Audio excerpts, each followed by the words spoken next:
Bonjour à tous, soyez les bienvenus dans Dimanche en politique. Mon invité aujourd'hui est une figure du Parti socialiste, ancien ministre de François Hollande. Et pourtant, il n'est pas sur la photo de famille prise hier à Lille lors du premier meeting d'Anne Hidalgo.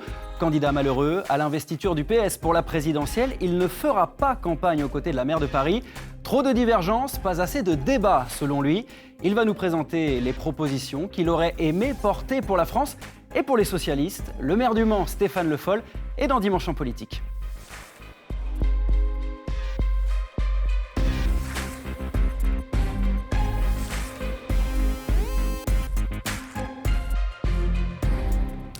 Stéphane Le Foll, bonjour. Merci d'être avec nous sur France 3 Pays de la Loire. Vous l'avez donc annoncé, vous ne ferez pas campagne pour la candidate de votre parti, Anne Hidalgo.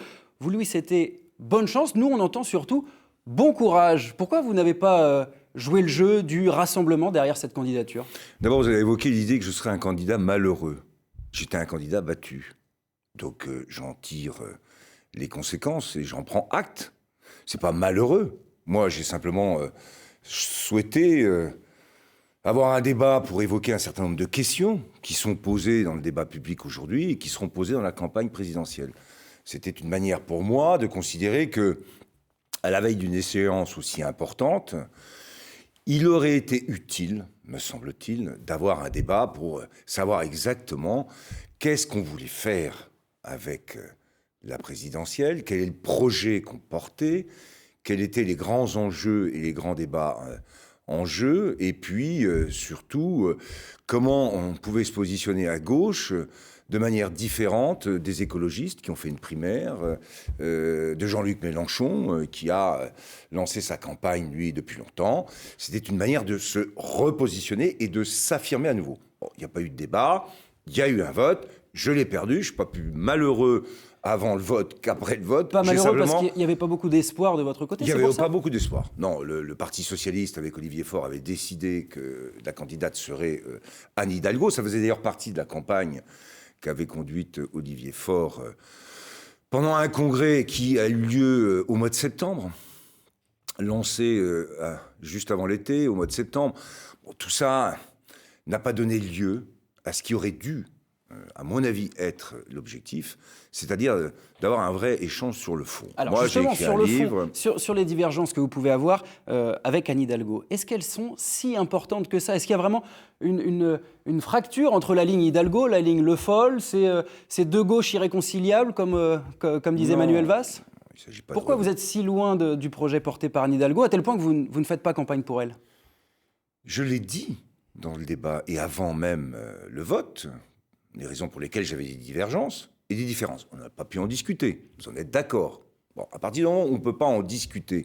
Et sur quel point vous avez des divergences, je l'ai des dit, désaccords ? je vais pas revenir, puisque Anne Hidalgo a lancé sa campagne, et je l'ai dit au moment du vote, une fois que le vote serait passé, je ne vais pas revenir sur les débats que j'ai portés, qui n'ont pas été d'ailleurs relayés au niveau où ils auraient, à mon avis, mérité de l'être. Il y avait des divergences, je l'ai dit.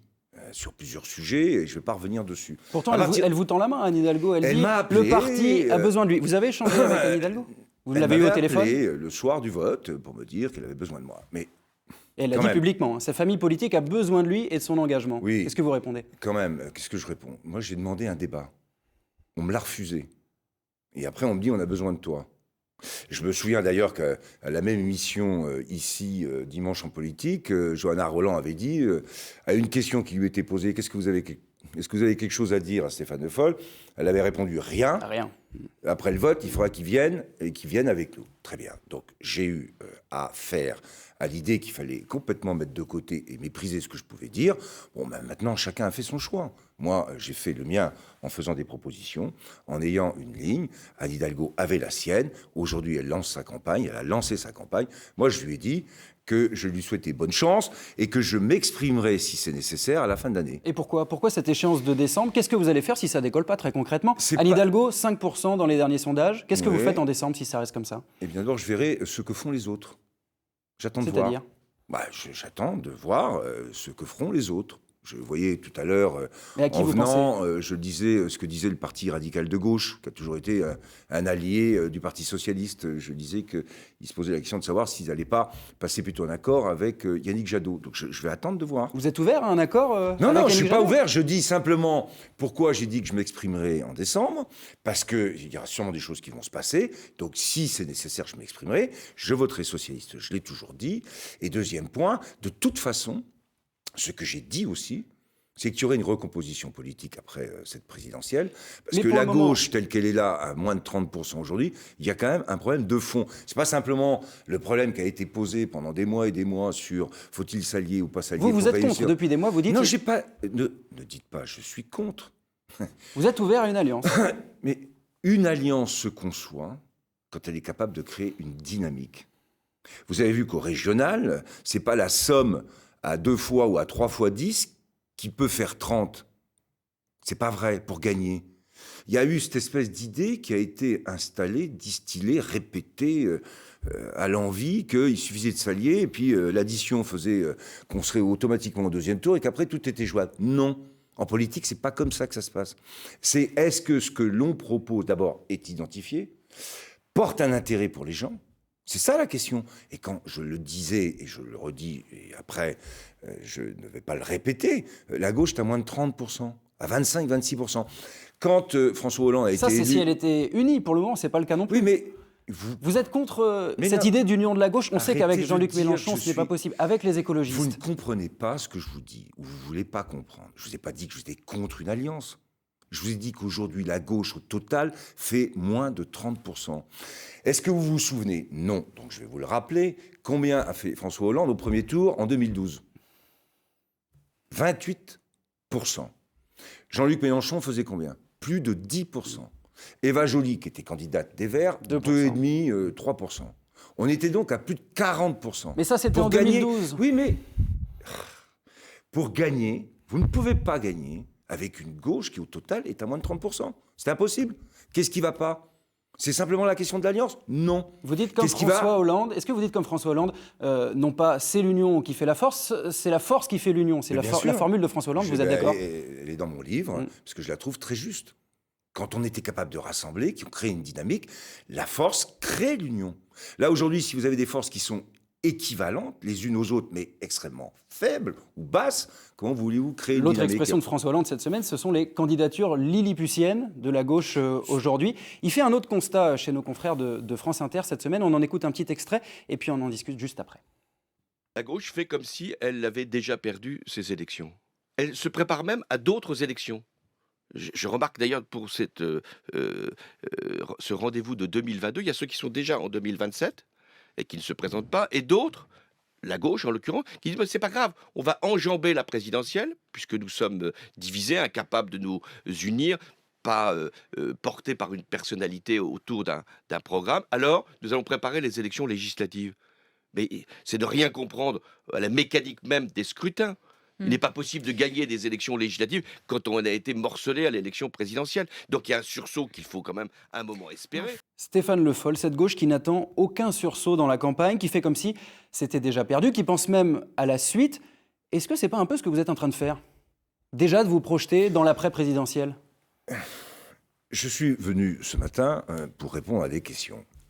Je n'ai pas l'impression d'avoir besoin d'être en accusation. Moi, je n'ai jamais dit... Vous donnez rendez-vous après la présidentielle, vous l'avez dit. Je l'ai dit. Pourquoi? Je l'ai dit. Pourquoi? Parce que... Est-ce qu'on peut faire le constat de ce qui se passe aujourd'hui? Oui ou non? Est-ce que j'ai pu dire quelque chose qui allait à l'encontre de l'idée qu'on pourrait trouver une alliance, que j'étais contre l'envie de la gauche de gagner, que j'aurais quelques comptes à régler avec qui que ce soit? J'ai simplement dit que la situation dans laquelle on se trouvait était liée à une stratégie qui ne remonte pas uniquement à la présidentielle et à la désignation d'Anne Hidalgo, mais à une stratégie globale. Et pendant 3 ans, je l'ai dit, on a confondu la stratégie de l'alliance avec une stratégie qui, en politique, est absolument nécessaire, c'est l'affirmation. Qu'est-ce qu'on veut? Quand j'avais dit dès le début, et j'ai quitté d'ailleurs le Bureau national après le choix qui avait été fait sur Raphaël Glucksmann, de dire que sur le débat d'écologie, il y avait une vraie question. entre la croissance et la décroissance. Fallait-il qu'on soit capable d'en débattre pour faire un choix stratégique qui positionnait le Parti socialiste, une partie de la gauche, sur un choix qui devait être porté? J'ai constaté que la primaire des écologistes, ce débat a eu lieu entre Sandrine Rousseau et Delphine Batho, croissance, décroissance. On aurait dû se poser ces questions, on aurait dû en débattre. C'est tout ce que je dis. Et que, à partir de là, les choix n'ayant pas été faits, l'affirmation n'ayant pas été, j'allais dire, structurée, quand on commence la campagne présidentielle, on a des difficultés à exister. Est-ce que je peux dire ça? Oui. Est-ce que ça a d'autres intentions? Non. Est-ce qu'à partir de là, l'idée que si on veut recomposer la gauche, on en reste à la même stratégie? Évidemment, non. C'est ce que je dis. Recomposer la gauche, quand on regarde les résultats du scrutin auprès des militants, 28% pour vous, 72% pour Anne Hidalgo. Alors certes, c'est un peu plus que ce que vous pouviez espérer, mais quand même, ça veut dire que la ligne que vous portez, elle est plus majoritaire, loin de là. Mais j'ai été battu au congrès d'Aubervilliers. J'ai été battu à la primaire, au vote qui a eu lieu au niveau du Parti socialiste. J'ai parfaitement compris qu'au sein du Parti socialiste aujourd'hui, la ligne que je porte n'est pas celle qui est souhaitée. Enfin, je veux dire, alors, je suis quand même suffisamment lucide pour regarder tout ça. On a l'impression que vous prêchez tout seul dans le désert. Qui vous avez avec vous? J'ai dit que je prêchais tout seul dans le désert. Et je l'ai dit d'ailleurs pendant le débat. Et quelles conclusions vous en tirez? Quelles conclusions que j'en tire? On verra ce que seront les résultats. C'est pour ça que je vous dis que j'attends de voir. Est-ce que je me suis trompé? Et à ce moment-là, la réussite de ceux qui avaient choisi cette stratégie, ils auront eu raison. La stratégie, c'est aussi la social-écologie que porte par exemple Anne Hidalgo, évidemment, Johanna Rolland. Ça a été une erreur pour vous d'aller vers la social-écologie plus que la social-démocratie? Ça, c'est un mot. Et un logo? Et un logo. Et ça date de Jean-Christophe Cambadélis, qui m'avait d'ailleurs appelé, parce que le premier à en avoir parlé de la social-écologie, c'était moi. Là, ça remonte à 2013. Ce logo doit être 2014-2015, on se souvient très bien, ou 2016, 2015 plutôt. Et justement, après des discussions, en disant, il y a une question sociale et il y a une question écologique. Et si on est socio-démocrate, il faut revenir d'ailleurs à ce que je dis dans mon livre, à un rapport qui avait été fait par une première ministre socialiste norvégienne, Harlem Gro Brundtland, qui avait posé les bases de ce qu'on a appelé ensuite le développement durable, avec deux grands principes. Le premier, c'est que le développement d'aujourd'hui au présent ne peut pas remettre en cause celui des générations futures. Premier principe, et on le voit aujourd'hui avec la question climatique, que c'est un principe fondamental. Alors et le deuxième, c'était que ce développement durable devait combiner la question économique, la question écologique et la question sociale. On va parler écologie et des mesures qu'il y a dans votre livre. On va parler de vos propositions. D'abord, concernant l'énergie. C'est un sujet évidemment qui préoccupe les Français. L'indemnité inflation annoncée cette semaine par le Premier ministre, 100 € pour à peu près la moitié des Français. Est-ce que c'était le bon compromis ? En tout cas, je l'avais dit il y a 3 semaines, après le premier chèque énergie, qui a été versé pour 4 millions, 5 millions de Français les plus pauvres, j'avais dit qu'il serait nécessaire de faire une autre proposition à la hauteur de ce qu'est le choc qui est en train de se produire au niveau de l'inflation, des carburants, de l'électricité, du gaz et du chauffage, et même dans les produits alimentaires, parce qu'on n'a pas fini. Sur le carburant, pas de baisse de la TVA. Vous avez critiqué la proposition d'Anne Hidalgo. Je dis que le mieux, c'est effectivement de redistribuer la part qui est collectée d'ailleurs avec les taxes supplémentaires liées à l'inflation des carburants, pour pouvoir la redistribuer à ceux qui en ont le plus besoin. Ou alors on remet en cause la question des taxes de manière globale, c'est une proposition qui est faite, d'ailleurs pas que par Anne Hidalgo, j'ai bien entendu que d'autres faisaient cette proposition-là, mais alors c'est autour de 12 à 13 milliards d'euros par an. Et une fois qu'on a baissé ces taxes, comment on fait pour remonter de 5 à 20 en descendant de 20 à 5 aujourd'hui ? Je pose simplement cette question. Et est-ce que c'est pas alors contradictoire avec la question des énergies fossiles, dont on doit se séparer pour favoriser d'autres mobilités et d'autres énergies? Justement, dans votre livre, vous rappelez que Le Mans est un territoire pilote sur l'hydrogène. C'est un sujet qui vous tient à cœur. La semaine dernière, le président de la République a présenté son plan France 2030, 30 milliards d'euros sur la table, notamment pour développer l'hydrogène vert. Vous dites, on va là aussi dans la bonne direction ? Évidemment. Si je suis pour l'hydrogène, je ne peux pas remettre en cause... Mais c'est suffisant, 2030 comme calendrier pour vous, voilà, on est à la hauteur des enjeux. Est-ce qu'on peut simplement se poser des questions politiques sur les choix stratégiques majeurs ? Moi, j'ai fait des choix stratégiques. Le bus à hydrogène, on le voit. Le bus à hydrogène, une plateforme hydrogène avec l'ACO et la course des 24 heures du Mans. On a en commande 8 bus articulés à l'hydrogène pour avoir des chronolignes sur les grandes lignes du Mans. On produira de l'hydrogène bientôt au Mans également ? Hein? On produira également de l'hydrogène. D'ici 2-3 ans, on produira de l'hydrogène vert. Ensuite, on a créé un appel et un marché public à 3 grandes villes, Angers, Dijon, Le Mans, pour pouvoir acheter des bennes à ordures hydrogène et pour faire baisser les coûts d'achat. Donc, on est sur ces stratégies-là. Donc, ensuite, moi, je l'ai dit, la vraie question politique et stratégique derrière, c'est que pour changer notre modèle de développement, il faut changer la construction énergétique de ce modèle. Et pour faire ça, il faut un investissement massif. On dit souvent que la politique keynésienne, c'est une dépense publique d'investissement qui vient compenser la faiblesse de la consommation et de l'investissement privé. Aujourd'hui, pour changer notre modèle de développement, il faut retrouver un keynésianisme que j'appelle éco-keynésianisme, qui va viser à investir massivement dans ces changements. 100 milliards, vous dites, sur l'énergie. Il faudrait un plan 100 milliards pour l'énergie. Le plan du président de la République, et je l'ai dit, il a un défaut majeur, qui est lié d'ailleurs à la perception que peut avoir le président de la République de la construction de la France, c'est qu'il oublie complètement les collectivités locales. Les collectivités locales, l'État faisant un effort, l'Europe faisant un effort, ont des effets de levier en termes d'investissement et de changement, que ça soit dans l'isolation des logements, que ça soit dans le transport, que ça soit dans la production d'énergie. Et là, c'est complètement oublié. Et sur la production d'énergie, le choix du nucléaire, vous dites dans votre livre, il faut réfléchir déjà aux plus petites centrales. C'est un peu la direction que prend également Emmanuel Macron. C'est vers là qu'il faut aller, notamment pour produire de l'hydrogène, des mini-centrales. J'avais dit, avant que Emmanuel Macron s'exprime, que le choix du nucléaire, aujourd'hui, pour moi, il n'est pas de remettre sur la table, comme c'est le cas, une sortie rapide du nucléaire. Il est de considérer qu'on doit utiliser le nucléaire pour construire notre transition énergétique. Ça, c'est le premier point. Il est essentiel de le redire. Et que deuxièmement, ce que j'ai constaté, et d'ailleurs c'est au vu de ce qui se passe aux États-Unis, c'est que la construction des grands EPR à 1600 mégawatts, aujourd'hui, on connaît les difficultés qu'on a à finaliser tous ces chantiers et qu'on ne peut pas continuer dans cette idée-là. Donc la deuxième étape, et c'est ce que je disais, c'est que plutôt que de lancer, comme le souhaite le président de la République, 6 nouveaux EPR, il fallait arrêter et se dire, est-ce qu'on ne peut pas faire les choses pas comme c'était prévu, pas comme ça a été fait, sachant que cette transition énergétique, on a besoin, dans cette période où il faut investir massivement dans les énergies renouvelables, du nucléaire. Vous dites, évidemment. Au niveau du calendrier, vous dites 50% en 2030, oui, c'est 2035, la loi qui avait été votée. Vous êtes en accord avec cet objectif? Oui, parce que qui a passé à 2035 maintenant.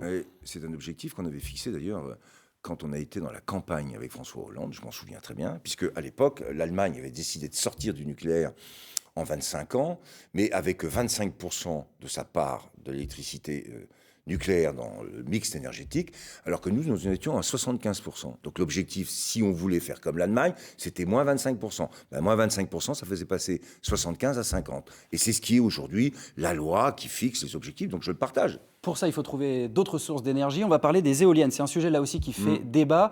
Hier, au Mans, il y avait un rassemblement d'opposants au projet éolienne dans la Sarthe. Pourtant, le département est plutôt en retard par rapport aux autres départements de la région. Il faut rattraper le retard. Il y avait un président du département qui, fut un temps, avait refusé toute éolienne. Donc, maintenant, il faut rattraper le retard. C'est pas rattraper le retard. Il faut essayer de s'organiser, pas simplement pour rattraper 26 éoliennes pour le moment dans le département. 26, on est très peu. Bon. Donc il faut, et on connaît le débat. Alors après, avec quelquefois des arguments qui sont aussi à discuter et qui peuvent être plus que discutables. Une éolienne, il faut qu'elle est construite, on peut la démonter. Ce n'est pas quelque chose qui va rester. Si je prends par exemple l'exemple des centrales nucléaires, quand vous avez un réacteur nucléaire, la déconstruction de tout ça, ça prend énormément de temps et c'est extrêmement compliqué. Bon, donc ça, c'est le premier point.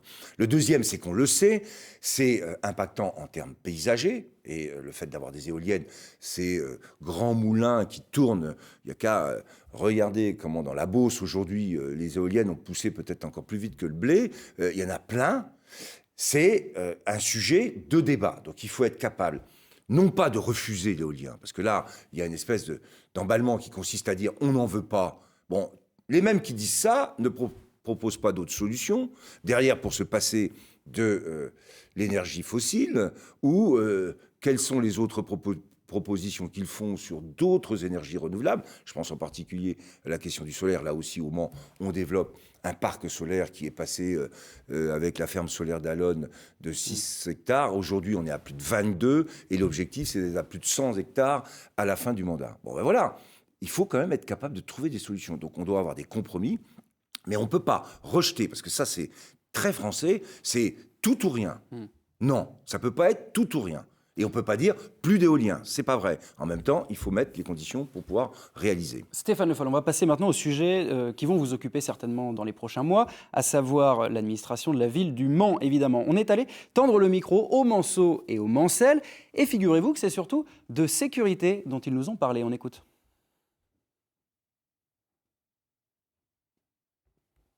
Bonjour Monsieur le maire, moi j'ai une question à propos de la sécurité. Ça fait des années avec des amis que nous ne venons plus en centre-ville le samedi soir. La dernière fois que nous sommes venus, je me suis fait agresser. Voilà, donc la question de la sécurité se pose. Bonjour Monsieur le maire, j'ai 14 ans et je n'ose toujours pas sortir seule le soir dans la rue. Du coup, qu'est-ce que vous pouvez mettre en place pour que les femmes se sentent en sécurité au Mans ? Stéphane Le Foll, ça craint vraiment dans les rues du Mans ? Non, mais enfin, là, je ne sais pas... C'est revenu vraiment. Oui, c'est la première chose qui revient. La question de la sécurité est une question qui est partout posée. Laisser croire que ça serait au Mans et que ça craint à ce point-là, ça serait une erreur et un mensonge. Parce que dans toutes les villes aujourd'hui, cette question est posée. Et je le dis quand même par rapport à ce qui se passe dans d'autres villes aujourd'hui. À Nantes, par exemple. Je ne veux pas citer Nantes, mais il y a plein d'autres villes où il y a des vrais et gros problèmes avec des bagarres ou des tueries ou ce qui s'est passé dans d'autres villes. On n'est quand même pas là. Mais c'est un problème. Vous avez une police municipale au Mans. C'est un sujet qui a fait débat cette semaine. Est-ce que vous avez demandé des renforts de police nationale, de policiers nationaux, comme ça a été le cas à Nantes? Le maire de Saint-Nazaire, lui aussi, demande des renforts. Non, je est-ce que vous êtes dans cette nous avons logique? fourni, il y a quelque temps d'ailleurs, des renforts de police nationale à d'autres villes de la région. Nous, on n'a pas demandé de renfort. On a un problème de sécurité qui doit se traiter. Mais ce que j'entendais du monsieur qui dit qu'il ne vient plus en centre-ville, bon, à ce moment-là, qu'il vienne avec moi, on va aller faire un tour en centre-ville. Il y a des problèmes. Il y en a. La sécurité, c'est pas simplement un sentiment. Il y a des problèmes. Il y a une police municipale, il y a une police nationale. Elle dispose d'un pistolet électrique, votre police municipale, certains d'entre eux en tout cas au Mans. C'est suffisant, c'est adapté. Anne Hidalgo a fait le choix de ne pas armer sa police municipale. Moi, les policiers municipaux sont armés tous d'une caméra individuelle. Sont armés d'un tonfa, sont armés d'une bombe lacrymogène, ils sont armés aussi d'un taser. Et on a conçu des patrouilles à 3 pour faire en sorte que le contact avec la population et les outils qu'on leur a donnés leur permettent de se protéger au cas où il y ait un vrai problème. Ça a été fait. On a un sujet maintenant, et comme toutes les villes d'ailleurs, c'est le recrutement et la formation de policiers municipaux. Parce que tout le monde s'arrache les policiers municipaux. Et nous, on a formé des policiers municipaux qui sont partis aussi ailleurs. Donc, on est en train de monter notre police municipale pour avoir plus d'effectifs, pour avoir une présence encore plus grande. On travaille de manière très coordonnée et très complémentaire avec la police nationale, parce que ceux qui laissent croire que la police municipale va remplacer la police nationale font une erreur. Sur le fond, il y a le régalien qui revient à l'État, et c'est dans la complémentarité qu'on doit s'organiser. On vient de lancer et on va créer un CISPD, c'est-à-dire à l'échelle de l'agglomération, on va avoir un conseil de sécurité et de lutte contre la délinquance à l'échelle de l'agglomération, qui va regrouper d'ailleurs la police nationale, la gendarmerie, les polices municipales, parce qu'on veut se coordonner. Donc cette question, elle est posée, elle est traitée, même si il continue à y avoir des problèmes d'insécurité. Mais laissez penser que maintenant, et c'est passé ce dimanche dans vos antennes, que la seule question, c'est on ne peut même plus aller en centre-ville. Non. Vous leur avez répondu. Voilà, Stéphane Le Foll, réponds. C'est bientôt la fin de cette émission. Je voulais avoir votre sentiment. Vous êtes le président également de la métropole du Mans. Un autre sujet cette semaine, la mosquée d'Allonne, qui fait l'objet d'une procédure de fermeture par la préfecture de la Sarthe, accusée de prêcher un islam radical. Vous êtes surpris ? Surpris, le travail qui est fait d'enquête, et maintenant ça va passer au niveau judiciaire, tout prêche qui vise à inciter à la haine et à la comment dirais-je, À la commettre aussi radicalisation. à la radicalisation des actes. Moi, je l'ai déjà dit de manière générale, c'est quelque chose que je condamne. Donc je vais pas. Il n'y a pas de risque au Mans, la situation est différente Mais dans les mosquées du Mans? il n'y a pas de risque. Il y a toujours des gens. Mais la preuve, c'est qu'il y a toujours des vigilances à avoir. On ne va pas faire de procès a priori. Hein, la justice est saisie maintenant. Donc il y a à être vigilant et ferme sur les principes. La religion musulmane est une grande religion qui a sa place en France, contrairement à ce que disent certains, en particulier dans le débat politique aujourd'hui. Et en même temps, cette place, elle doit être dans un cadre républicain qui est fixé par la loi et qui pose comme principe la laïcité. Chacun a le droit de croire ou de ne pas croire. Et tout le monde doit se respecter. La conscience de chacun, c'est la liberté essentielle. Donc voilà, et ce cadre doit s'appliquer. Donc moi, je suis très républicain et très respectueux des religions, toutes les religions, et en particulier la religion musulmane. Une bonne nouvelle peut-être pour finir, l'installation de la fête J'ai foraine. l'impression quand même Bah que... oui, on va parler d'un sujet oui, mais plutôt c'est, positif. L'installation de la fête foraine, elle commence ce week-end au Mans. Elle a bien ouvert ses portes sur le site du Panorama, sur un format un petit peu réduit. Ça veut dire que le dialogue, il a été renoué avec les forains, parce que c'est un dossier de longue date aussi, celui-ci. Oui, mais là, encore une fois, on reproche tout aux politiques, et son contraire. Il y avait une fête foraine en centre-ville. C'est Jean-Claude Boulard qui a dit non, c'est plus L'ancien possible. maire. L'ancien maire. Donc moi, j'ai fait respecter ce choix et qui était justifié pour plusieurs raisons. Question de sécurité, question aussi d'un lieu qui était devenu trop petit et qui faisait que tout le monde s'étalait sur toutes les à côté et que ça posait des problèmes. Ensuite, on a été condamné parce qu'il y avait un escalier, on est en pleine zone site historique puisqu'on est à côté de la cathédrale, donc il a fallu réparer tout ça. Donc ça devenait trop compliqué et impossible à maintenir. Donc j'ai dit non. Les forains voulaient revenir en centre-ville.